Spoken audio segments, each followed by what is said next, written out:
Apakah bencana Gunung Merapi meletus, gempa bumi, tsunami itu merupakan azab Allah Subhanahu wa taala?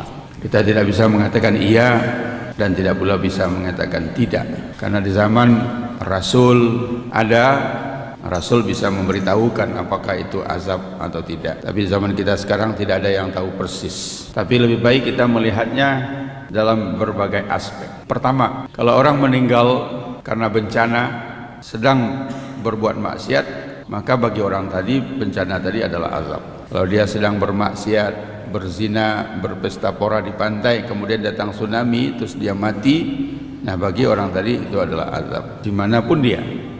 Tapi kita bisa menyaksikan bahwa yang jadi korban tidak hanya orang yang berbuat maksiat, juga orang-orang baik, orang-orang soleh juga ikut jadi korban. Tentu saja kita mengatakan bagi orang-orang yang baik bukan azab.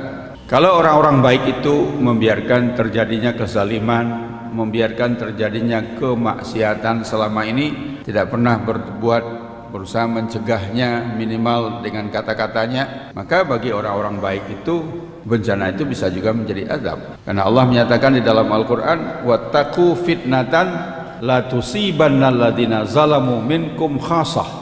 Takutlah kamu dengan azab Allah yang tidak hanya ditimpakan kepada orang-orang yang zalim semata-mata, tapi juga ditimpakan kepada orang-orang yang baik tapi membiarkan terjadi kezaliman.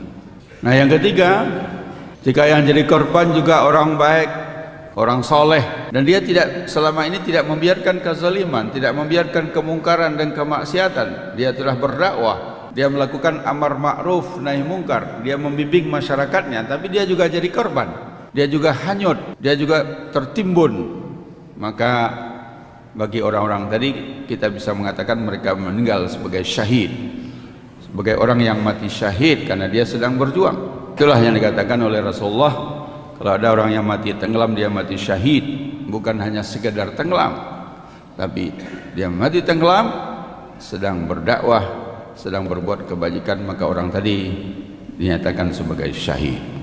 Nah, bagi orang-orang yang dapat musibah tapi tidak mati, patah, sakit dan segala macam, maka bagi orang-orang itu ini adalah peringatan, inzar dari Allah Subhanahu wa taala kepada yang bersangkutan. Bagi yang sama sekali tidak terkena bencana, mungkin karena tempatnya jauh atau kebetulan dia pergi dari situ, maka bagi orang tadi ini adalah ibrah, ini adalah pelajaran. Bagi kita yang jauh ini adalah pelajaran, bagi yang selamat ini adalah pelajaran. Jadi kita tidak bisa memutuskan dengan satu cara pandang saja.